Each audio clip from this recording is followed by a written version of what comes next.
My name is Bond. Bowtie Bond.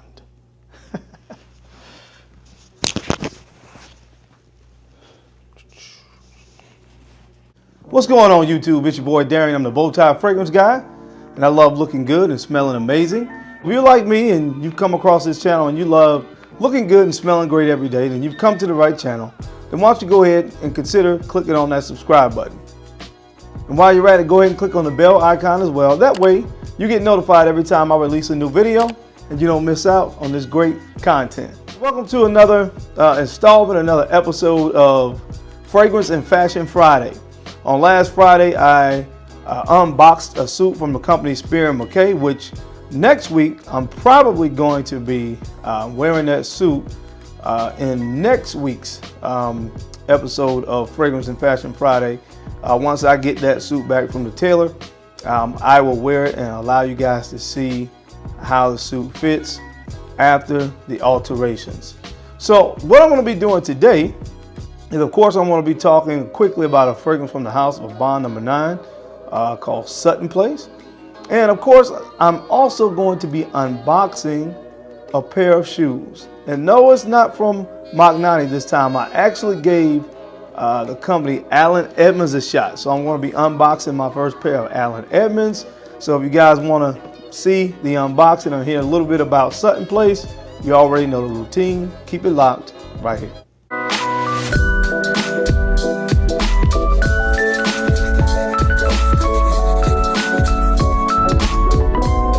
I'm back. Thank you so much for keeping it locked in. Let's go ahead and jump right into the video. So my scent of the day today is a scent called Sutton Place, and this is it right here. Sutton Place from Bond No. 9. This bottle is very unique. It looks like leather, almost looks like reptile skin. So the presentation is definitely unique. Now, I have another fragrance in my collection from Bond No. 9, which is Bond No. 9. I Love New York for Him. And this fragrance actually reminds me a lot of Bond No. 9, I Love New York for Him. This fragrance opens up very, very, very fruity. It has a combination of fruity notes on the opening. You have tangerine, you have a nice bergamot, you have pineapple as well, cassis. So it's a very, very sweet and fruity opening. The heart of this fragrance is you start to get a little bit of more of a floral undertone once this fragrance kind of starts to dry down and get into the mid. But really what it's about for me is the dry down. When you look at the base notes on this fragrance, you have leather, you have vanilla, and you also have patchouli. So it starts to get a little bit more of a masculine feel as it dries down. The opening, again, very fruity, very floral. So I think that really makes this fragrance really unisex. Anybody can wear this, male or female. Again, because you look at the fruity floral opening, but the dry down gives a very masculine kind of twist to the fragrance with that leather and vanilla. So again, and that actually you get a lot of musk out of this too. It's a very, very musky dry down. You get a lot of musk when it dries down. So overall, man, it's a nice fragrance. I mean, there's nothing to write home about. Definitely not my favorite from the house of Bond No. 9, but it is a very solid fragrance. You can wear it dressed up, dressed down. Again, just a nice one. If you're looking for something kind of different that nobody really talks about, this one might be a nice one to add to your collection. All right, guys, so let's get to the unboxing.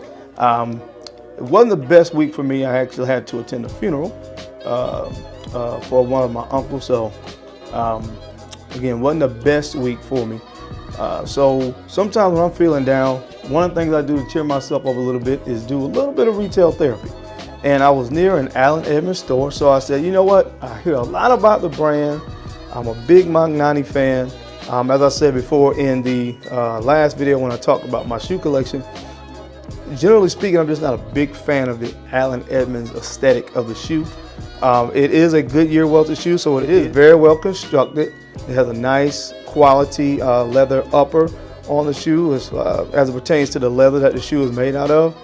And of course, a leather bottom, and it's Goodyear welted, so it can be resoled. But again, when I compare it to Magnani for the most part, I'm just more of a fan of a more sleek design of shoe, a more Italian design shoe, and that's why I became such a fan of Magnani. So I said, you know what, let me go into the store and check out what Allen Edmonds has to offer. and I found a nice pair of shoes, and the only color shoe that I don't have, which is an ox blood. Now, ox blood is a very dark reddish burgundy type color. Got it at a good price, so I thought I'd unbox it for you guys. So this is the bag that it came in, right here, and it says Allen Edmonds, Port Washington, and it has 1922 on the front of the bag. So let's take it out of the bag. Okay, this is the box that it came in, right here. Let's take these out of the box.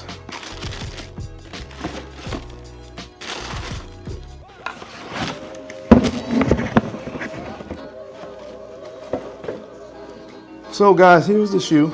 Again, it has a nice leather upper, again in an ox blood color.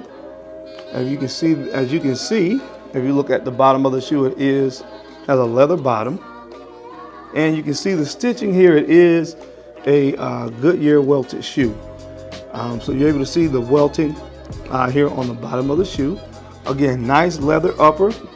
This looks like it's it has a lot of broguing on this shoe, and I told you guys before, the more broguing you have on the shoe, the more character it has on the shoe, the less formal it becomes. So it's a little bit more, as far as the aesthetics, a more casual shoe. When you compare it to a shoe like maybe a hole cut or maybe just a cap toe, this is more of a casual shoe. But I do like it. I tried it on in the store. Usually I wear a size 10, but they had these in a 9.5, and Allen Edmonds does. One of the advantages of Allen Edmonds is it does come in a wide. So I got a 9.5 wide, and it fits my foot perfectly. I tried them on. I really like the shoe. So I'm definitely going to give these a wear. I will do a video in the coming weeks where I wear this shoe and pair it with a nice suit, so you guys can kind of see how they look on my foot. But again, I tried them on in the store, and overall, I'm impressed with the fit and the feel of this Allen Edmonds shoe. The sales associate was nice enough to give me a shoe horn that came with the shoe. Guys, when you're putting on your dress shoes, you want to make sure you're using a shoe horn so that way you're not bending up the back of your shoes when you're putting them on, and it makes it easy, of course, to slip on a pair of dress shoes when you use a shoe horn instead of just trying to put them on with your hand. And I would say, guys, I got a good deal on these shoes. I paid, what was it? Yep, with tax, I paid $163 for these. They were running a good sale, and I got an additional 25% off for the shoes. So I got a good deal on these shoes. I'm excited about wearing my first pair of Allen Edmonds. And like I said, I'll give you guys an update on what I think about these shoes compared to Magnani once I have a chance to get a few wears out of them. All right, guys, that's it. That's my time. Thank you so much for taking the time to watch this video as I talk to you guys a little bit about Sutton Place from bond number 9, and I unboxed my first pair of Allen Edmonds shoes. Thank you guys for watching this video, because of course you could have been anywhere else in the world, but you're right here with me, and I sincerely appreciate that. Now, don't forget to take the time to like, comment, and subscribe, and share these videos out to other folks that you think could use this information or find me entertaining, because I'm your main man, Darren, the Bowtie Fragrance Guy. I love to look good, and of course, I love to smell amazing. So until next time, guys, keep looking good, keep smelling even better. I'll catch you on the flip side. Peace.